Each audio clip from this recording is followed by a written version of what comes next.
So this is the model paper for the political science civics second year, section A. Answer any three of the following questions. Explain the salient features of the Indian Constitution. Explain the fundamental rights as incorporated in the Indian Constitution. What are the differences between fundamental rights and directive principles of state policy? Describe the powers of Prime Minister of India. Explain the composition and functions of Union Council of Ministers. Explain the various factors which led to the agitation for a separate Telangana state. And describe the role of JSS in Telangana movement. ఈ 7 questions చాలా important.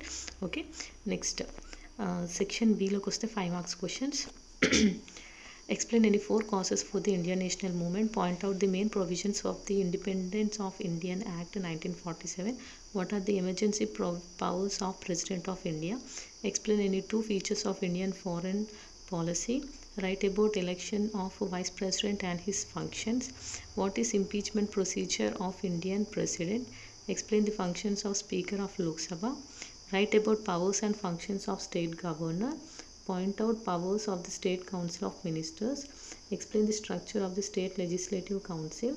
Next, describe the legislative relations between union and state. Mention the financial relations between union and state. Write a brief note on Telangana Panchayat Raj Act 2018. Describe the composition and powers of Jilla Parishads in Telangana. Describe various anti-corruption laws in India. Explain the provisions of gentleman's agreement. What is smart governance? And write a note on the role of non-aligned movement. So ఇక్కడ ఉన్నటువంటి 25 questions total, అంటే long answers short answers కలిపి total 25 ఉన్నాయి. ఈ 25లో నాకు maximum దొరికిన answers అన్నింటిని బట్టి నేను ఒక చిన్న నోట్స్ లాగా ఇందులోనే యాడ్ చేస్తున్నాను వెనకాల. Okay, next if you see the section C, methods of extremist, civil disobedience movement, constituent assembly, Gandhian ideas of directive principles, socialistic principles in directive principles, any 4 fundamental duties, composition of electoral college, difference between ordinary bill and money bill, composition of Rajya Sabha, appointment of the chief minister, assembly speaker, composition of high court, 2 elements that determine the union state legislative relations, and write a note on the union list. State Election Commission, Mandal Parishad Development Officer, MPDO, Mayor. What is National Voters Day observed, when it is observed? Forms of corruption, Mulki rules, Vishalandra, Telangana agitation 1969. List out the stakeholders in governance. List the main organs of UNO. What is Panchashila? Okay, so ఇవి 50 total questions. ఇవన్నీ చాలా important. Okay, next we will see Telugu medium. So this is the Telugu version. భారత రాజ్యాంగ ప్రధాన లక్షణాలు వివరించండి. రాజ్యాంగంలో పొందుపరచబడిన ప్రాథమిక హక్కులను వివరించండి. ప్రాథమిక హక్కులు ఆదేశక సూత్రాల మధ్య భేదాలు తెలపండి. భారత ప్రధానమంత్రి అధికారాలను వివరించండి. నెక్స్ట్, కేంద్ర మంత్రి మండలి నిర్మాణం, విధులను వివరించండి. ప్రత్యేక తెలంగాణ రాష్ట్ర ఉద్యమం రావడానికి గల కారణాలు ఏవి? నెక్స్ట్, జేఏసీ పాత్ర ఏమిటి? సో ఈ 7 క్వశ్చన్స్ అనేవి చాలా ఇంపార్టెంట్. నెక్స్ట్ సెక్షన్ బిలో కనిపిస్తున్నాయి కదా. భారత జాతీయోద్యమ ఆవిర్భావానికి ఏవేని 4 కారణాలను తెలపండి. భారత స్వాతంత్ర చట్టం 1947 ముఖ్యాంశాలను పేర్కొనండి. భారత రాష్ట్రపతి అత్యవసర అధికారాలు ఏమిటి? భారత విదేశాంగ విధానాన్ని ఉన్న ఏవేని 2 లక్ష్యాలను తెలపండి. ఉపరాష్ట్రపతి ఎన్నిక అధికారాల విధులను గురించి రాయండి. రాష్ట్రపతిని తొలగించే మహాభియోగ తీర్మాన ప్రక్రియను వివరించండి. లోక్సభ స్పీకర్ విధులను పేర్కొనండి. రాష్ట్ర గవర్నర్ అధికారాలు విధులను గురించి రాయండి. రాష్ట్ర మంత్రి మండలి అధికారాలను తెలపండి. రాష్ట్ర శాసన మండలి నిర్మాణాన్ని వివరించండి. కేంద్ర రాష్ట్రాల మధ్య ఉన్న శాసన సంబంధాలను వివరించండి. కేంద్ర రాష్ట్రాల మధ్య ఉన్న ఆర్థిక సంబంధాలను తెలపండి. తెలంగాణ పంచాయతీరాజ్ చట్టం 2018పై సంక్షిప్త సమాధానం రాయండి.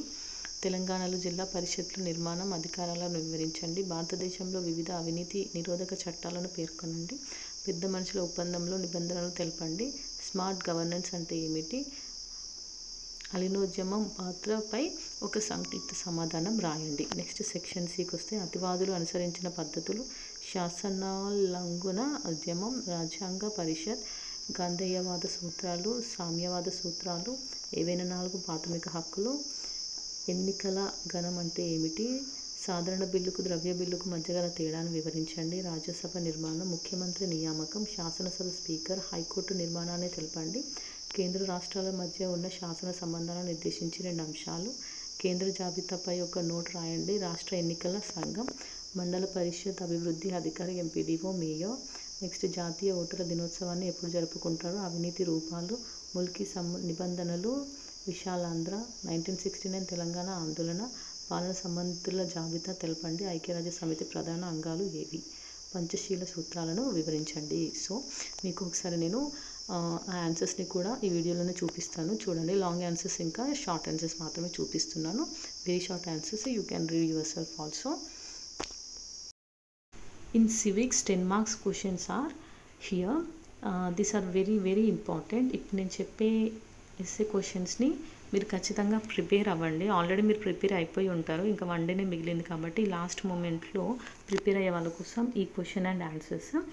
ఇవి ప్రిపేర్ అయితే మీరు మ్యాక్సిమం ఒక 50% అయినా ఖచ్చితంగా అటెంప్ట్ చేసే ఛాన్సెస్ ఉంటాయి. Okay, so these are very important. So once have a look over here. మీ దగ్గర ఆన్సర్స్ ఉంటే అవి ప్రిపేర్ అయినా ఓకే, ఈ క్వశ్చన్స్ చూసుకొని మీ ఆన్సర్ని ప్రిపేర్ అయినా ఓకే. ఆన్సర్ లేని వాళ్ళు ఆన్సర్స్ని చెక్ చేసుకోండి. Okay, explain the salient features of the Indian constitution. Salient features of Indian కాన్స్టిట్యూషన్లో చూసుకుంటే we have 1, 2, 3, 4, 5, 6, 7, 8, 9 and 10, 11. So 11 సేలియెంట్ features ఉన్నాయి. సో మీరు ఏం చేయండి అంటే ఇక్కడ ఉన్న ఈ 11 సైడ్ హెడ్డింగ్స్ని కరెక్ట్గా గుర్తుపెట్టుకోండి. So side headings are very important. So లోపల మ్యాటర్ మీరు రాయడం ఓన్గా రాసినా okay, but own marks full మార్క్స్ని అవాయిడ్ చేయరు. ఇక్కడ మీరు టర్మినాలజీ అనేది కరెక్ట్గా ఇదే యూజ్ చేసుకుంటేనే కరెక్ట్గా మీకు మార్క్స్ అనేవి వస్తాయి. So this side heading should be written correctly. So first side heading is written and detailed constitution. The constitution of India is a written document. So మన ఇండియన్ కాన్స్టిట్యూషన్ గురించి అందరికి తెలుసు. So how it is in the form of a written document. It was drafted, debated and enacted by the Constituent Assembly of India. So our Constituent Assembly of India ne దీన్ని draft చేసింది, demand చేసింది and also enact చేసింది.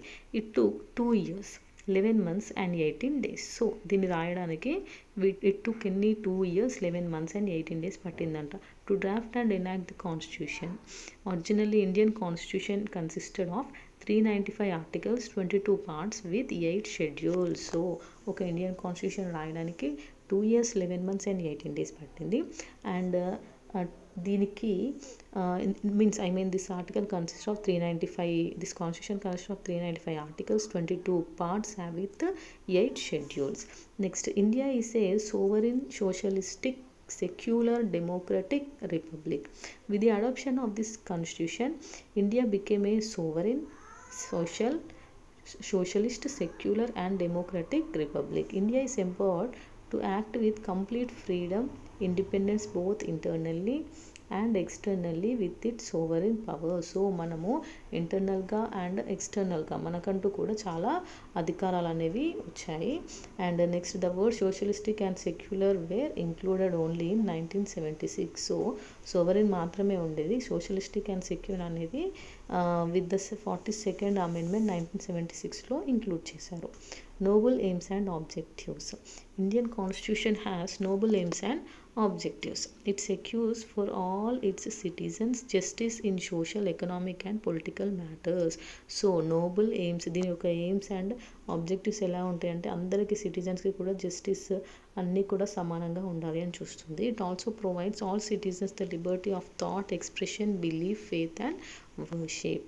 Next one, combination of rigid and flexibility. The Constitution of India can be amended with rigid and flexible methods. So అందరికీ అనుకూలంగా ఉండేలాంటి మంచి flexible మెథడ్స్లోనే ఉన్నాయి. The union parliament can amended some parts of the constitution by simple majority. Some other matters require A special majority. Unitary and federal features. The Constitution of India describes India as a union of states and provides for federal structure with unitary spirit. It prescribes unitary system in emergencies and federal system in normal times. So generally unitary system and federal system లో emergencies time లో unitary system, normal time లో federal system ని use చేస్తారు. Dr. B.R. Ambedkar and other eminent leaders describe Indian constitution as federal fitting towards unitary. K.C. who are remarked the India is a quasi-federation. So this is a mixture of both federation, unitary and federal features అనేవి ఉంటాయి. Parliamentary government. Indian constitution introduce the British parliamentary system of government at central and state levels. However, the British type hereditary monarchy was not adopted in India. Instead, the makers of our constitution suggested the Irish type of elected president for India. They adopted all the other features of British political system such as two types of executive heads. So remaining వచ్చేసి చూస్తే independent judiciary. So independent judiciary అంటే మనకంటూ high courts, supreme courts ఇవన్నీ ఉన్నాయి. And ఇండిపెండెంట్గా without any fear or favour మనకంటూ ఈ న్యాయం అనేది చాలా కరెక్ట్గా లెజిస్లేచర్లో ఇస్తారు అనేసి ఇక్కడ ఉంటుంది. Next fundamental rights. The liberal democratic nature of Indian constitution is reflected in fundamental rights. మన కాన్స్టిట్యూషన్ ఫండమెంటల్ రైట్స్ గురించి కూడా ఉన్నాయి. So it is under part 3 from 12 to 13 ఆర్టికల్లో ఉంటుంది. So there were 7 fundamental rights, but present they were only 6 fundamental rights. Directive principles of state పాలసీలోకి వస్తే this directive principles of state policy అనేది part 4లో 36 to 51 ఆర్టికల్లో ఉంటాయి. So these were the principles from the Irish constitution నుంచి తీసుకున్నారు. They pointed out this principle would transform into a welfare state, ఒక మంచి స్టేట్, వెల్ఫేర్ స్టేట్గా and Gandhian state and liberal స్టేట్గా ఉండాలి అనేసి ఈ ప్రిన్సిపల్స్ని తీసుకున్నారు. నెక్స్ట్ ఫండమెంటల్ డ్యూటీస్కి వస్తే the original constitution in 1950 did not provide the fundamental duties of the citizen. So first చేసినటువంటి 1950లో చేయలేదు, అందులో ఫండమెంటల్ డ్యూటీస్ అనేవి లేదు. They were incorporated later in the article 51A under part 4A based on the recommendation of Swaran Singh committee వచ్చిన తర్వాత వాళ్ళు చెప్పిన తర్వాతే ఫండమెంటల్ డ్యూటీస్ అనేవి అందులో యాడ్ చేశారు, అప్పటి వరకు అందులో లేదు. Single citizenship. Our constitution conferred single citizenship to all those persons who were born in India and who were resided in India for a specific period. This facility is provided for preserving the unity and integrity of Indian nation, and also universal adult franchise, bicameralism, Panchayat Raj and Nagar Palika Acts. Special provisions relating to SC and STs are featured of the Constitution of India. Okay, so this is the main important answer. Next one, explain the fundamental rights as incorporated in the Indian Constitution. Fundamental rights గురించి అడిగారు. So fundamental rights అనేవి article number 12 to article 35లో ఉన్నాయి. So generally fundamental rights are 6: right to equality, freedom, exploitation, religion, cultural and education, right to constitutional remedies. So ఇక్కడ article numbers కూడా ఉన్నాయి, note చేసుకోండి. And next ఇక్కడ ఏమైనా 4 అడిగారు కాబట్టి right to equality, right to freedom, and ఇక్కడ ఏమైనా 2 అడిగారు కాబట్టి వీటి రెండు మనకి ఇష్టమైన 2 రాయొచ్చు. So equality and freedom, that is equality from article number 14 to 18 and freedom from article 19 to 22. So equality అంటే ఏంటి? ఆర్టికల్ 14 ఏమని చెప్తుందంటే all persons are equal before law, అంటే న్యాయం ముందు అందరూ సమానం. ఆర్టికల్ 15 ఏమని చెప్తుందంటే we should not discriminate any citizen, అంటే భేదాలు చూపించొద్దు, రేస్ చూపించి, రిలీజియన్ చూపించి, క్యాస్ట్ చూపించి, ఓకే, జెండర్ చూపించి, ఎలాంటివైనా కూడా మనం డిఫరెన్స్ అనేది, డిస్క్రిమినేషన్ అనేది చేయొద్దు. నెక్స్ట్ ఆర్టికల్ 16 ఏం చెప్తుంది అంటే we should give equality of opportunities, అందరి సిటిజన్స్కి కూడా ఆపర్చునిటీస్ ఎంప్లాయ్మెంట్లో అయినా ఎక్కడైనా కూడా ఈక్వల్గా ఇవ్వాలి. ఆర్టికల్ 16 ఏమంటుందంటే అన్టచబిలిటీ అనేదాన్ని తీసేయాలి. ఆర్టికల్ 18లో no title excluding a military or academic shall be conferred by the state. Next right to freedom అంటే ఫ్రీడమ్ వచ్చి ఆర్టికల్ నెంబర్ 19 నుంచి ఉంటుంది. సో రైట్ టు స్పీచ్, మాట్లాడడానికి. Next to assemble peacefully and without arms, so గొడవలు లేకుండా కలిసి ఉండడానికి. Next form association, సంఘాలుగా ఉండడానికి. To move freely throughout the territory of India, so మన ఇండియా మొత్తం ఎక్కడైనా తిరగడానికి మనకు right. And to reside and settle in any part of the territory, so ఎక్కడ అయినా కూడా ఇండియాలో మనం సెటిల్ అవ్వచ్చు అనే ఫ్రీడమ్ మనకు ఉంది. To practice any profession.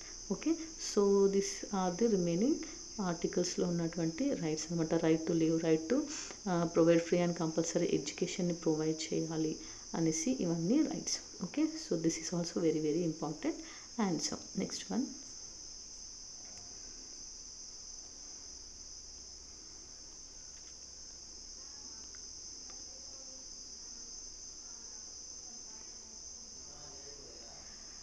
Next article 22 అంటే ఇందాక ఆన్సరే ఇది. వాళ్ళు 4 అడిగిన దాంట్లోంచి మనం అడిగిన వాటిలోంచి మనం ఇక్కడ అన్నీ ఉన్నాయి చూడండి. Next right to against exploitation అంటేనేమో హ్యూమన్ బీయింగ్స్ అండ్ లేబర్స్ ఇలాంటి వాళ్ళన్నిటినీ కూడా మనం లేబర్ని ఫోర్స్ చేసి చేయించుకోవద్దు, బెగర్స్ లాగా చేయొద్దు అనేసి. నెక్స్ట్ ఆర్టికల్ 24కేమో children below the age of 14 shall be employed to work in any factory. అంటే చిన్న పిల్లలు ఉంటారు చూసారా, అలాంటి పిల్లల్ని బిలో 14 ఇయర్స్ వాళ్ళని no child should be given for work. అంటే ఎటువంటి వాళ్ళకు కూడా పనులు అనేది చేయించకూడదు, ఎంప్లాయ్మెంట్లో వర్క్లో పెట్టుకోకూడదు. Next right to freedom of religion అంటే ఆర్టికల్ 25 ప్రకారం మనం ఎటువంటి రిలీజియన్ అయినా తీసుకోవచ్చు, ఎటువంటి రిలీజియన్ని కూడా మనము తక్కువ చేసి చూడొద్దు, అన్ని ఇన్స్టిట్యూషన్స్ని కూడా మనం ఈక్వల్ రైట్ ఇవ్వాలి. అండ్ ఆర్టికల్ 27 అంటే కంపల్డ్ ఆర్ ట్యాక్సెస్ అనేవి ఏవి కూడా వేయకూడదు రిలీజియన్స్ మీద. అండ్ నో రిలీజియన్ రిస్ట్రిక్షన్స్ అనేవి ఇన్స్ట్రక్షన్స్ అనేవి కూడా ఎడ్యుకేషన్ అంటే స్కూల్స్లో కాలేజెస్లో ఇలాంటి ప్లేసెస్లో ఫండ్స్ అని చెప్పి అవి ఇవి అని చెప్పి ఎలాంటివి తీసుకోవద్దు అనేసి ఉంటుంది. Next cultural and educational rights అంటేనేమో ఎవరైనా కూడా ఆర్టికల్ 29 ప్రకారం they can conserve there language script and culture. They can use అంటే వాళ్ళ లాంగ్వేజ్ని వాళ్ళ స్క్రిప్ట్ని వాళ్ళకంటూ ఉండేదాన్ని వాళ్ళు యూస్ చేసుకోవచ్చు. And next minorities to establish and administer educational institutions. So minority schools colleges కూడా పెట్టాలి అనేసి చెప్పారు మైనారిటీస్ కోసం. Next right to constitutional remedies అంటేనేమో this is the right to move the supreme court or high court by appropriate proceedings. So move the government high court కానీ supreme court కానీ for the enforcement of the right and conferred by the part is guaranteed. This is a heart and soul of the constitution. So ఈ rights అన్నీ కూడా మన కాన్స్టిట్యూషన్కి the main heart and soul. Okay, next one write the differences between fundamental rights and directive principles of the state policy. So if you see the fundamental rights are negative in nature, whereas these directive principles are positive. Okay, we negative అయితే ఇవి positive. These are justifiable in courts, but these are not justifiable courts. అంటే ఇవి కోర్టులో తీర్మానం చేసి మనకు ఈ justice ఇస్తారు, బట్ వీటికి అలా ఏమీ ఉండదు. Fundamental rights concern about the citizens and protects the individual Liberty and life. So మనిషికి సిటిజన్స్కి ఒక లిబర్టీ అండ్ ఫ్రీడమ్ వాళ్ళ గురించి ఇది రిలేట్ అయి ఉంటుంది. But this is aimed in the development of the nation and welfare of the political and economic aspects. whenever a conflict arises between fundamental rights and the directive principles, if these fundamental rights override directive principles. So ఎప్పుడైనా కూడా ఈ రెండింటి మధ్యలో conflict అనేది వస్తే fundamental rights ఎప్పుడు ఓవర్గా ఉంటాయి. Directive principles cannot override fundamental rights of an individual. These are enumerated in part 3 of constitution. They are enumerated in part 4th కాన్స్టిట్యూషన్లో 4th పార్ట్లో ఉంటాయి. No separate legislation is required for this implement them. దీనికి separate legislation అనేది కావాలి. Whoever be in the government this fundamental rights shall be implemented. ఎవరున్నా కూడా fundamental rights అనేవి implement చేస్తారు. They can be implemented according to will and wish of the person in the government. గవర్నమెంట్లో ఉన్న వాళ్ళ ఇష్టంతోనే వాళ్ళు పెడతారు, కానీ ఫండమెంటల్ రైట్స్ అట్లా కాదు, అక్కడ ఎవరున్నా కూడా వాటిని ఇంప్లిమెంట్ చేయాల్సిందే. This right represents the nature of the political democracy. అంటే పొలిటికల్ డెమోక్రసీ గురించి ఇది రిప్రజెంట్ చేస్తుంది. But whereas the directive principles అనేవి they are the nation and the aims and the goals of the government అనమాట. Those order to state and successive government from constitution. They are the advices from the successive government. Whoever be in the government fundamental rights shall be implemented. ఎవరున్నా కూడా fundamental rights అంటే మనుషులకు ఉన్నటువంటి హక్కులు అనేవి ఖచ్చితంగా వస్తారు. ఈ డైరెక్టివ్ ప్రిన్సిపల్స్ అంటే గవర్నమెంట్ వాళ్ళ ఇష్టంతోనే చేసేటువంటి విధులని గోల్స్ని వాళ్ళ కోసం చేసుకుంటారు అన్నమాట. సో ఇంప్లిమెంట్ చేసే వాటిని డైరెక్టివ్ ప్రిన్సిపల్స్ అంటారు. So these are the differences between fundamental rights and directive principles.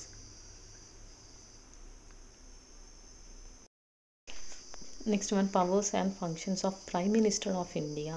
So prime minister of India యొక్క ఫంక్షన్స్ అండ్ పవర్స్ ఏంటో మనకు తెలియాలి. So this is about the prime minister. Prime minister is nothing but he's the head of the government and country. మన దేశానికి మన కంట్రీకి he's the head.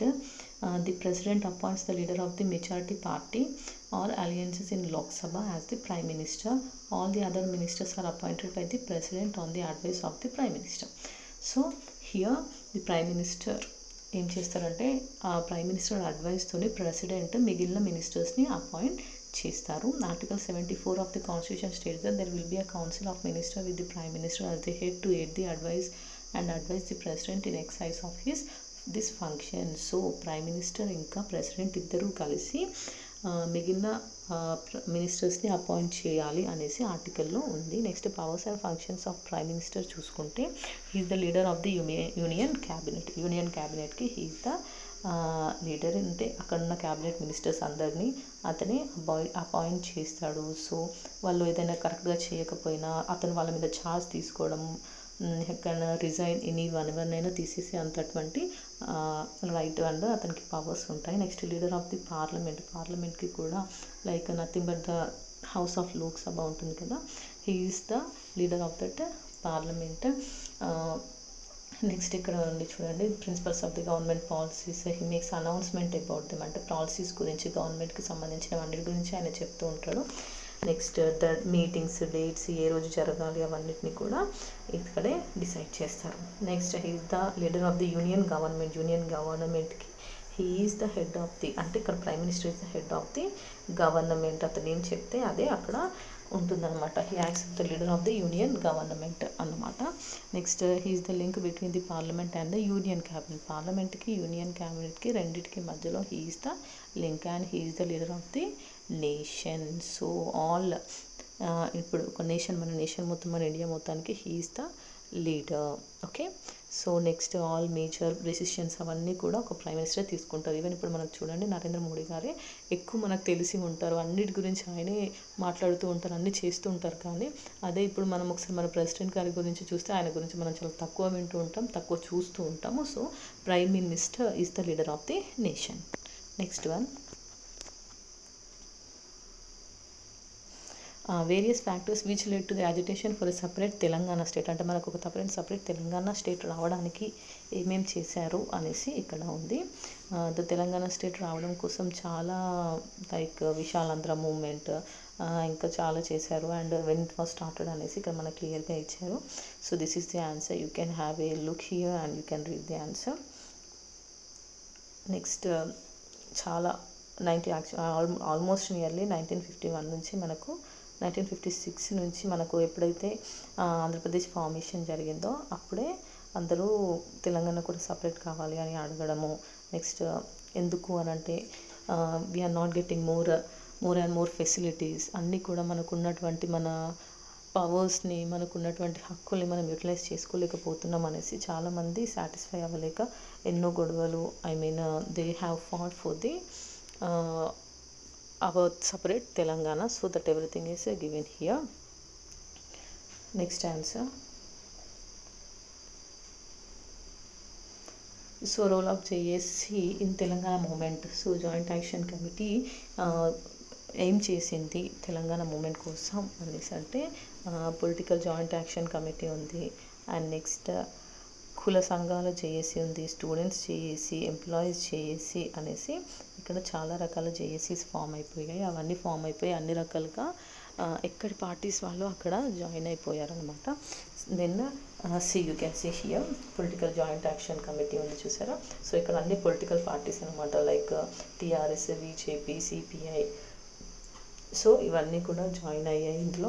Next కుల సంఘాలు means all caste also join. Next students all OU, KU ఇలా సంబంధించిన students అందరూ కూడా ఇందులో జాయిన్ అయిపోయారు. You can see this answer here. Next employee JAC, so employees అందరూ కూడా ఒక యాక్షన్ కమిటీ కూడా ఫామ్ అయిపోయారు.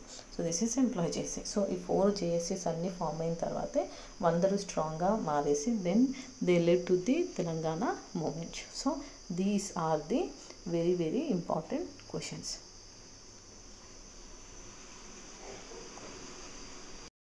So these are short answers, 5 marks short answers, important questions. So explain any 4 causes of the Indian national movement. And there are causes చూస్తే ఇక్కడ 10 causes ఉన్నాయి చూడండి. British colonial rule, socio cultural renaissance, great revolt, English education, economic exploitation, famines and acute poverty, press repressive rule, racial discrimination, emergence of Indian National Congress. So ఏమైనా 4 causes అడిగారు.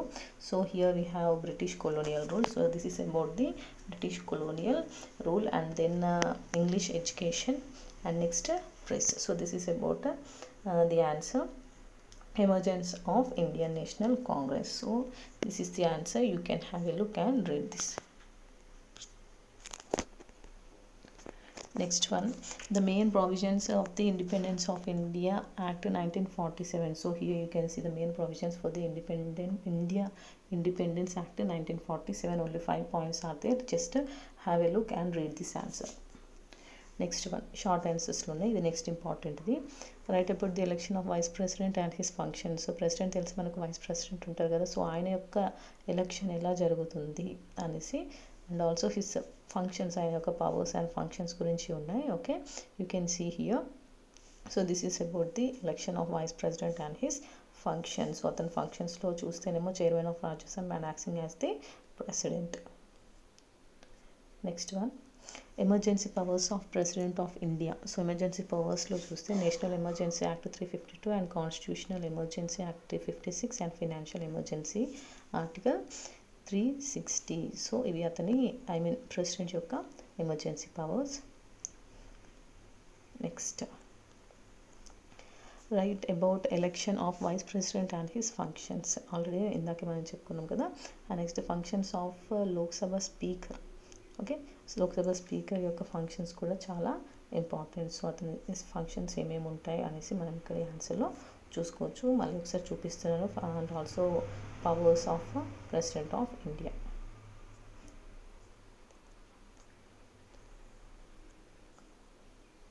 Next, right about the functions and powers of state governor. గవర్నర్కి ఏమేమి functions ఉంటాయని చూసుకుంటే, general governor is appointed by president of India. అతని యొక్క powers చూస్తే executive powers, legislative powers, financial powers and judicial powers. Executive powers అంటే అతని ఏమి పవర్స్ని అతను ఎగ్జిక్యూట్ చేయొచ్చు ఇక్కడ ఉన్నాయి చూడండి. These are the executive powers.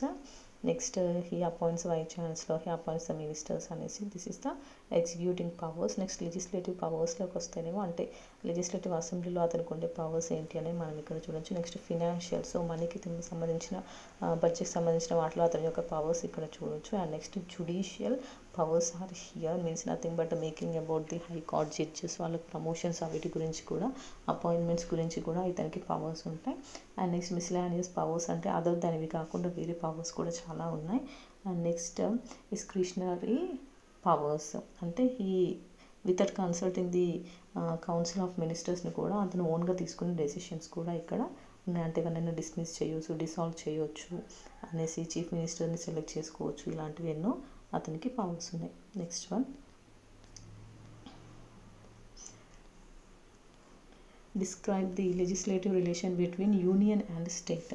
So union and state relation గురించి మనం ఇక్కడ ఆన్సర్ చూడొచ్చు. So take a look here. So legislative relations, you can see these are the legislative relations. Everything is having the examples. Next, so total 8 legislative relations are there. Okay, 5, 6, 7 and 8. Next one,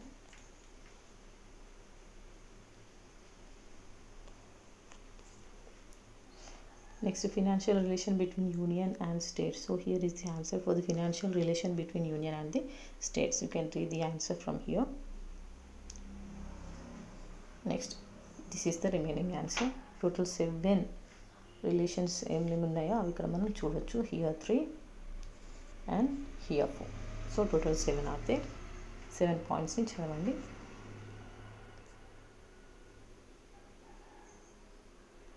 next, panchayat raj action 2018. So what is panchayat raj action అనేది ఇంట్రొడక్షన్లో ఉంది. Next, main features of Telangana panchayat రాజ్లో చూస్తే 3 tyre system గురించి ఉంది. Next, qualification and disqualification గురించి ఉంది. అంటే like he or she should have complete age of 21, voter అయి ఉండాలి అలాంటివి అనేసి. నెక్స్ట్, రిజర్వేషన్స్ ఉండాలి, అంటే క్యాస్ట్కి ఏ క్యాస్ట్కి ఎంత రిజర్వేషన్ ఉండాలి. Next, duration of Panchayat and next powers and functions.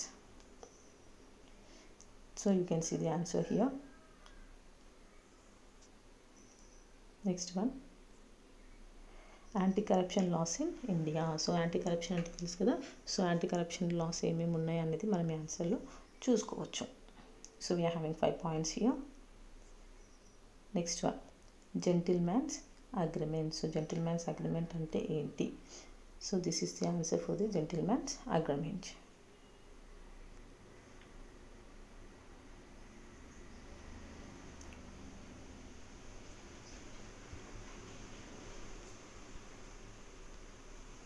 Next, what is smart governance? Smart governance ante enti? So these are the components of smart governance. Smart governance అంటే nothing but simple, moral, accountable, responsive and transparent. Smart అంటే స్మార్ట్గా ఉండడం కాదు. Next so దాని components ఇవన్నీ. Okay, ఈ governance వరకు like internet using, mobiles, decision making, focusing, planning. Okay, ఇవన్నీ కూడా smart governance. Next, 2 features of Indian foreign policy. Indian foreign policy యొక్క 2 features అడిగారు. దానికి 5 features ఉన్నాయి. Opposes colonialism, next opposes ratio, discrimination, international peace. Okay, Panchsheel, non alignment ఇవన్నీ కనిపిస్తున్నాయి కదా. So here they ask only 2, so we can write about any 2.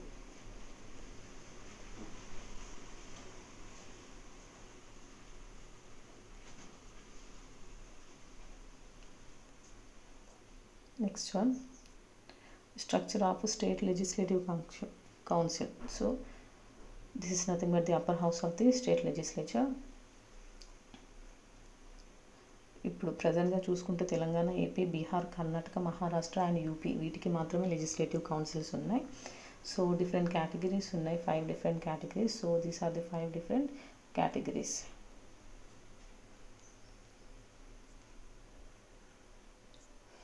So with this the short answers are completed. So these are the very important short answers.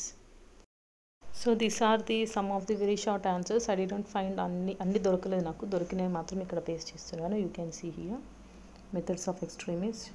Next, civil disobedience movement, Gandhian principles, socialistic principles, any 4 fundamental duties,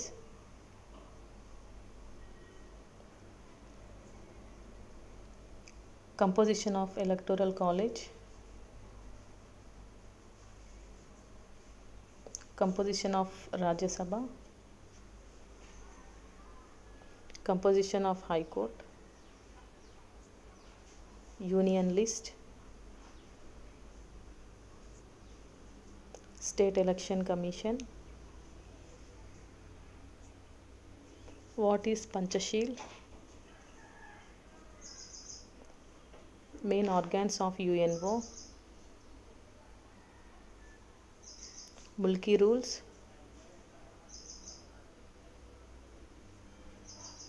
forms of corruption, when is National Voters Day celebrated,